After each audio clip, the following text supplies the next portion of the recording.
Like it just happened in the heat of the moment. An unthinkable crime. I hit her on the head, killed her. A man already in legal trouble murders his wife in the middle of the woods. I took the axe to her neck. And then what? Then I left. What about the trees on top of her? I put those on top. You put those. How did a seemingly ordinary day of chopping firewood turn into a tragic murder? In the serene expanse of Rio de Arenas, New Mexico, amidst the rugged allure of the Gila National Forest, the tranquil beauty of nature meets the whispers of isolation. On September 26, Erica Zamora and her husband Armando Zamora ventured into the forest ostensibly to gather firewood. This day, marked by an eerie calm that belied the storm brewing beneath the surface, would soon spiral into a tragic conclusion. Armando Zamora, a 38-year-old landscaper with a history of legal troubles, is currently navigating the challenging waters of probation. Under the stringent conditions set by the legal system, Armando's life is further complicated by his tumultuous relationship with his 39-year-old wife, Erica Zamora. Amid ongoing marital strife and financial challenges, Armando filed for divorce in June. As tensions between Armando and Erica escalated through the following months, their arguments became more frequent and intense. On September 26, the couple's volatile relationship reaches a boiling point. In the days following their forest excursion, the atmosphere is fraught with unease and tension. Shortly after, Erica Zamora vanishes without a trace. On October 1st, 2021, the New Mexico State Police in Silver City received a report of a missing person, Erica Zamora, who had not been seen or heard from in 5 days. The dense foliage of the forest became the focus of the extensive investigation. The police combed through the area, determined to uncover any trace of Erica. It was a race against time, with the hope of finding her alive dimming with each passing hour. Then, on October 3rd, 2021, just 2 days after the missing person report was filed, the search reached a somber conclusion. Erica's body was discovered in a remote part of the Gila National Forest, bringing an end to the search but marking the beginning of a new chapter of investigation. The discovery site bore the marks of an attempt to conceal the crime, with Erica's body partially hidden beneath branches, suggesting a deliberate effort to obscure it from view and delay discovery. The discovery of Erica's body confirmed the worst fears and sharpened the focus of the investigation onto Armando Zamora, her husband and the last person known to have been with her. Armando Zamora had provided authorities with a narrative that painted him at locations far removed from where the tragic events unfolded. He claimed that they returned home after chopping firewood together in the Gila National Forest on September 26. According to Zamora, he then dropped Erica off at her residence early on September 28th, suggesting a routine parting of ways. However, Armando Zamora's initial account of his actions and whereabouts on the day she vanished began to unravel under the weight of irrefutable evidence. Zamora was under GPS surveillance as part of the conditions of his probation. His ankle monitor, an unblinking eye tethered to Zamora, told a different story, placing him squarely in the areas of interest on the day Erica disappeared. Her husband wore it as a condition of his probation from a previous criminal offense. Specifically, he had been convicted of criminal sexual contact with a minor under the age of 13. He's actually on probation right now because he molested my niece. Okay. So none of the family talks to him. This conviction led to his being placed under supervised probation, which included the requirement of wearing a GPS ankle monitor. Ironically, this was intended to monitor Zamora's behavior and serve as a tool for protecting the community by keeping a close watch on his whereabouts. The fact that they've been having problems and then this happens, it's just very unusual. Do you think Armando is capable of killing her? Yeah, I do. Okay. Detectives now must dismantle Zamora's story piece by piece in the interrogation room to secure justice for Erica.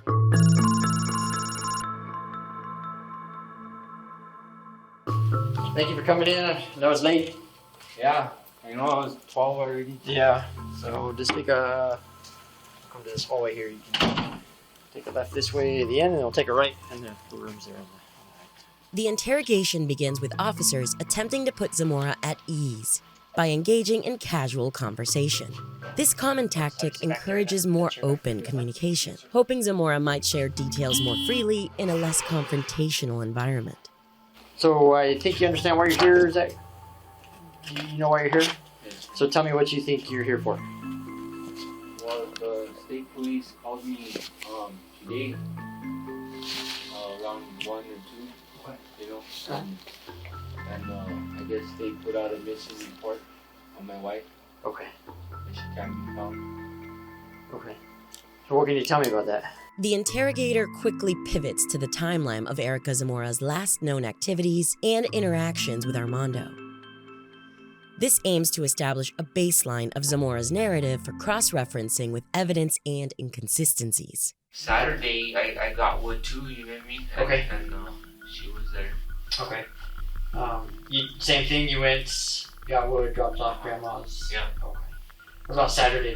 Did you hang out with grandma on Saturday? Just for a little bit. Okay. Not it wasn't too long. Okay. After I dropped that off, I went to my house. Okay. Because she was with you still Sunday night at your house, right? Yes. Okay. And you didn't go anywhere else that night or nothing like that? Okay. And then so Sunday night into Monday, Erica stayed at your house. Yes. Monday you went to work. Uh-huh. Erica stayed at your house Yes. all day. Okay. Alright. And then Tuesday you dropped her off at her bedroom. I dropped her off, and then like I said, after I dropped her off, I stayed at my grandma's for a little bit because it rained, and then when I went back to her house, I knocked, and then there was no answer. Okay. Armando Zamora leans into a narrative suggesting that Erica, overwhelmed by undisclosed pressures or personal demons, might have taken her own life. This maneuver is common in cases where defendants seek to redirect the narrative away from their direct involvement. Have you ever known her to make any statements like she wants to kill herself? Many times I had to call the cops. One day I got real worried, and then there was another time, I'm gonna kill myself, this and that, and then she started taking off towards the alleyway. I'm gonna find a stick to, you know, like let herself go and stab herself. Like they're gonna put her on the antidepressants, and it seemed like that kind of got worse. So you're saying too that could be a possibility, like It could be a possibility. So talk to me about your GPS. Officers confront Zamora with the undeniable evidence from his GPS ankle monitor, challenging his account of movements on critical days. This tactic exploits the tension between Zamora's narrative and the concrete data, pressuring him to reconcile these discrepancies. Sunday you said you came back and went to grandma's at 2, and then you told me that you left grandma's and went to your house, right? I'm telling you that's a lie. Why? So I have your ankle bracelet is on a GPS monitor. So, I mean, it's very exact. Okay. I mean, they monitor every so minutes your exact locations. Okay. And so part of me asking you to clarify your locations was to see if you were going to be truthful with me or not. Okay. Because I know a lot more information than what we're sharing with you. Okay. Okay. Well, like I told you, she came back with me on Sunday, and she was at the house on Monday. You're lying, Armando. I'm not. So Erica's dead. No, she's not. I'm telling you. I have seen her. Okay? Where did you guys find it? Right where you were chopping wood. So that's what I'm saying. Like I'm telling you, I know what happened. Right? I know where she's at. I know she's dead. I've seen the injuries. But what I will never understand is what happened. You guys are saying that I killed her. That's not true. We have your GPS. Your GPS tracks you every minute. Those locations are exact to the minute. I don't believe that she's dead. Like, Okay. it's tracking you here right now, man. This tracks you every minute. It's in the ping. Boom. where her body is laying, boom, boom, boom. You're there. You're there. You're there. You come home, you went to grandma's house, bing, bing. You're gonna be charged with her murder. You are the only person with your GPS tracker with her when she dies. I don't know who you're gonna try and convince otherwise.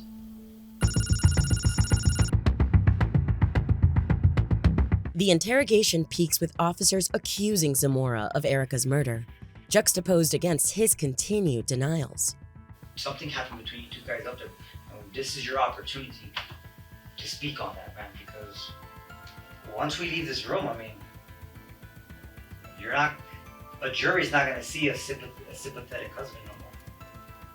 They're going to see I hate to say it, man, but a cold-blooded murder. They present this as his opportunity to tell his side of the story, suggesting that honesty could influence his public perception. This approach is designed to get Zamora to reconsider his stance, seemingly hinting at the possibility of leniency or understanding from the jury should he choose to cooperate. This is your chance, Armando. I don't know what to tell you guys. The truth. I want to hear the truth. Now's the time to man up and just tell me the truth. Like I don't believe that you guys, like, you know what I mean? You guys are trying to charge me with murder. You don't believe it? But you're gonna believe it whenever you're not gonna leave this building, bro. There's still more stuff we're doing, but we have enough already to charge you with murder. But we want to get your side of the story on what happened on that mountain, dude. And when it comes to you going to court, that story's gonna make a difference. You know what? I interviewed Armando. He still denies he did anything wrong. Here's all the evidence that shows that he did. Let the jury decide. Or, I interviewed Armando. He told me this is what happened. He was very cooperative. Told me everything. You know what I mean? He's not that bad a guy, right? Stuff went wrong, but he told me everything. The interrogator outlines to Armando Zamora how a jury might view an admission of guilt versus continued denial. They suggest admitting guilt could show remorse, potentially leading to a more favorable judgment, while denying the evident charges might portray him as unremorseful, possibly resulting in a harsher sentence. You come off that mountain, not a single video surveillance of all the places you went show her with you. Just man up and tell us what happened. That's the only thing that's going to help you. Because you're going to jail regardless. You're getting charged with murder regardless. I'm telling you what the fact is going to happen. Okay? You're not leaving today. Like, my patience is running thin. Okay? I have tried to get you just to explain, like, just come out and tell us what happened. I don't know what you guys want me to tell you. Like, I don't know. So you don't want to tell me what happened? Because the moment I get up and walk up, it's going down as cold-blooded murder. No emotion from the husband, nothing like that. That's what it's going to be written down as. A cold-blooded murder. We good? It's your chance, man. Is that how this shit's going to go down, dude? Just tell us what happened. That's it, Armando. Can I get some water, please? You want to smoke? I'll give you a smoke, dude. You want You to say smoke or water? You can have both. With the emotional and psychological weight of the situation now fully impressed upon Zamora, officers offer him a smoke break as a brief respite from the interrogation's pressure. This offer serves to momentarily diffuse the tension and strategically employs a softer, more humanizing approach. She always showed everybody else, like, you know, like, love and respect and all that, and she never really showed me that, ever. Why do you think that? When she first got with me, she was like buying clothes and this and that, making food and stuff. And as soon as we got married, she changed. She completely changed, and she came up with a bunch of excuses as to why. And it started from there, you know. And that was already too late because I had already married her. And then I've always tried to get away from her and get a divorce, and it never happened. And I tried to get away from her, and that just wouldn't happen, and she'd always made my life hell. This tactic nudges Zamora towards honesty and remorse, hoping to elicit a clearer understanding of his motives or, ideally, a confession. She's starting arguments all the time, and I told her I don't like arguing. And she always made my life like kind of. She's always told me that, well, I'm gonna make your life hell and all that stuff. And she always like cursed me, you know what I mean? Not like the cuss words, and she'd always tell me, that God condemned me and stuff like that. And I don't know, like that's why I was trying to get a divorce from her. Yeah. We weren't getting along, and that day she started hitting me. Where, like when you're out there? Yeah. And I was already getting ready to leave because it was already raining. Yeah. And we got in an argument. She started hitting me. I hit her back, and like all the anger that has been built up after all these years, you know what I mean? I went wrong, and I killed her. It was raining, and we got in a fight, kind of like fight inside the truck, and then it spilled out to outside, and I hit her on the head, and then killed her. Would you hit her? And I regret it with everything I have, and like. Would you hit her on the head with? An axe. Like full sized or a hatchet axe or An axe. an axe, full size axe. Did you hit her? Do you remember if you hit her with the blade side or the hand? I'm assuming the blade side, right? The back side. The back side, the flat part. Okay. What happened after you hit her?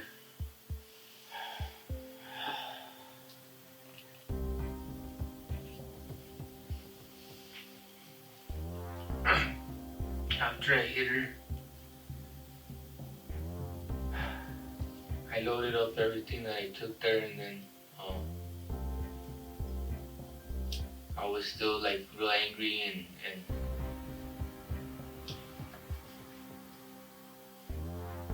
I took the axe to her neck. Was she still alive after she fell? And you hit her with the one on the neck? I think she was like breathing a little bit, but I think she was already gone. How did she get the injury on her arm? There was a pretty good cut on her arm, right? Like it's on her. That was probably It's on her right arm. That was probably the first swing, maybe. Okay. I didn't know she had that, but that was probably the first swing. And then when I took the second swing, it hit her. That knocked her out. And I think she passed away right there. Okay. And then the neck was the third swing. Okay. Armando, thank you for finally being honest, okay? Then I left. You left. What about the trees on top of her? I put those on top. You put those, okay. Why'd you put them there? Because I didn't want to see like what I did, you know what I mean? Like after I realized everything that happened, I didn't want to see like what I did. Yeah. See, I mean, I can't take that back. I can't take back what I did. What Well, I thoughts? had a lot of regret because it was like I didn't intend to do it. I didn't mean to do it. It was just at the heat of the moment. Like I got out. I was trying to do my probation. I stayed off drugs. I did everything that I had to do, and she was there telling me that she's gonna try to get me in prison, and she just kept nagging on me that that's what she was gonna do. And eventually, what did happen that day is I completely lost it. Look at what happened because of it. I didn't intend it to be that way, but it happened, and now I can't take it back.